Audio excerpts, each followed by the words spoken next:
Morning बच्चे, कैसे हैं? आशा करते हैं कि आप सब ठीक होंगे। चलिए, अभी आप जैसे कि अभी मिड टर्म्स एग्ज़ाम्स आ गए हैं। अभी हम मिड टर्म के एग्ज़ाम की तैयारी करेंगे। 12 क्वेश्चंस करेंगे क्यूब चैप्टर के।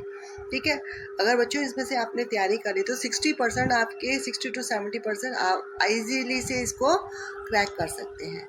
चलिए, अब फर्स्ट क्वेश्चन है हमारा, जैसे द क्यूब 5 का क्यूब का क्या वैल्यू होगी। जैसे हमें पता है 5 का क्या होता है, 5 का क्यूब यानी कि 5 मल्टीप्लाई बाय 5 मल्टीप्लाई बाय 5, यानी कि 5 5 द 25, 25 5 द 125।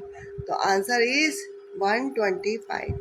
ठीक है, और बच्चों मैंने आपको बोला था कि सबसे पहले अगर इजीली आपने करना है तो 1 से 10 तक के क्यूब अच्छी तरह से लर्न होने चाहिए।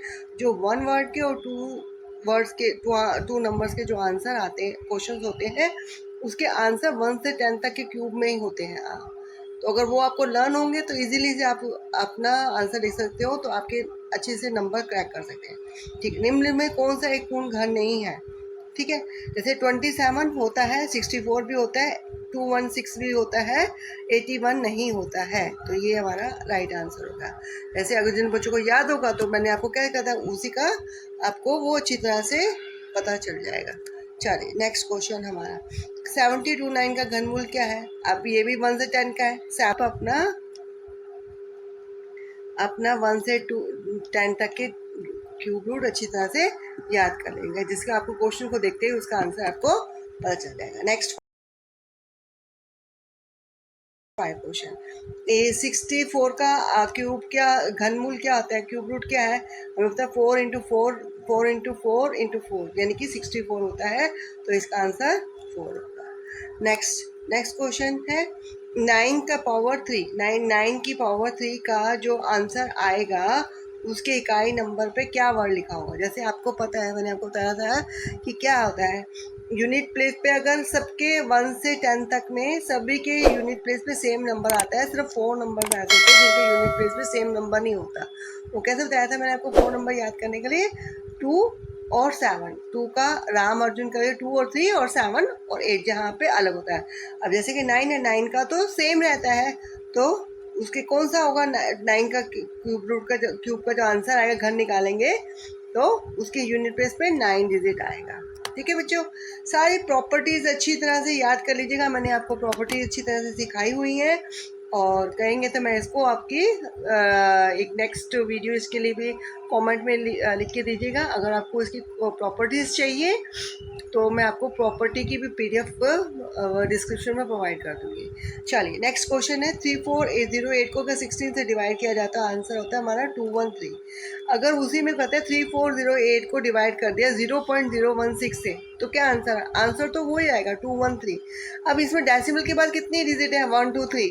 डेसिमल के बाद 3 डिजिट है, तो 3 डिजिट से इसको मल्टीप्लाई कर देंगे तो आंसर ये आएगा। अब आप ये क्वेश्चन बोलोगे मैडम इसको मल्टीप्लाई क्यों किया है।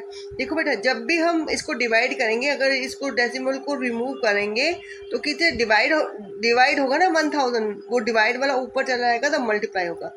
सीधा सा सिंपल सा मैं आपको क्वेश्चन एक, अगर इसको मैं आपको एक्सप्लेन बताती, देखिए। अब डिवाइडेड बाय ये क्या है, 0.016। डिवाइड ऐसे करते हैं, ये डिवाइड का डेसिमल को हटाएंगे तो ऊपर जाएगा 1000 रुपीज। ठीक है, अब इसको डिवाइड करेंगे, 3408 को 16 टू 1 से डिवाइड किया है बेटे, यहाँ पे 16 से डिवाइड करेंगे कि तो आंसर क्या आता है 213, और ये 30 है तो 30 से यहाँ पे मल्टीप्लाई होगा। सिंपल है क्वेश्चन। अच्छा, आपको क्लियर हो गया। नेक्स्ट क्वेश्चन 9261 का घनमूल क्या है। ठीक है बच्चों, इसका 9261 का कैसे करना है, सबसे पहले मैंने आपको बताया भी था, वैदिक मेथड से बताया था कि कैसे हम घनमूल निकालते हैं। ठीक है, यूनिट प्लेस पे क्या है 1, तो आंसर के क्या आएगा, पहले यूनिट प्लेस पे भी क्या आएगा, 1 का क्या होता है, सेम रहता है, तो 1 का 1। अब देखो 1 कहाँ पे, यहाँ पे, तो सीधा इसका आंसर ये होगा। तो शॉर्ट वर्ड्स 1 वर्ड के में जो आंसर है उसमें करना नहीं होता, सिर्फ आंसर पे टिक करना होता है, ये ध्यान रखना चाहिए। और आंसर पे टिक कब तभी कर सकते हो जब आपको प्रॉपर्टी अच्छी तरह से याद होगी। चलिए, नेक्स्ट क्वेश्चन है वो क्यूब रूट 64 और 343 का आंसर क्या होगा। अब जैसे क्यूब रूट 64 का आपको पता है कितना आ जाएगा, 4 मल्टीप्लाई। अब 343 का किसका होता है, 7 होता है, तो 7 4 द 28, ये हमारा आंसर हो गया। अगर प्रॉपर्टी अच्छी तरह से याद है बेटे, डेसिनेबल सेम आपको वो 1 मिनट में क्वेश्चन आ जाएगा। अब which of the following number is not a perfect cube, कौन सा नहीं है? 216 होता है, 729 होता है, 625 नहीं होता, तो दैट इज हमारा आंसर हो जाएगा। नेक्स्ट क्वेश्चन, -1000 का घनमूल क्या है? मैंने आपको बताया था कि माइनस को अगर 3 बार मल्टीप्लाई करेंगे तो उसका आंसर माइनस ही आता है, प्रॉपर्टी है इसलिए माइनस है। अब इसमें माइनस में एक ही है तो ये वाला आंसर होगा। ठीक है बच्चों, अगर वही सेम चीज़ आपको कहे कि मैडम बार बार रिपीट करिए, लेकिन बेटा उसका करने का, अपने आप को परफेक्ट करने का एक ही रूल है, दैट इज द होगा। अब न्यूनतम संख्या जिसे 72 को गुणा करने पर एक पूर्ण घन बन जाए, इसके लिए मैंने क्या करना है, सबसे पहले फैक्टर निकालने होते हैं। ठीक है, जैसे इसका फैक्टर निकालोगे 2 से जाएगा, 2 3 6, 2 6 12, 18 आएगा, फिर 2 9 आएगा, फिर 3 3 9 हो जाएगा, 3 1 3। कितने थ्रू का ग्रुप बन रहा है? 3 का नहीं बन रहा, 2 है 3, तो किसे तो कौन से मल्टीप्लाई करेंगे? 3 से मल्टीप्लाई करेंगे तब ये परफेक्ट क्यूब बन जाएगा। अब लास्ट क्वेश्चन है, ये देखिए इस तरह का भी क्वेश्चन बहुत आता है। वैल्यूज आपको इसमें कहते हैं स्क्वायर क्यूब रूट है 364 का प्लस क्यूब रूट 125 का प्लस क्यूब रूट 1 का। अब देखिए 64 का क्यूब रूट कितना रहेगा? 4। 125 का क्या होता है? 5। और 1 का क्या होता है? 1। कितना हो जाएगा? 4 5 9 और 10। तो आंसर हमारा 30।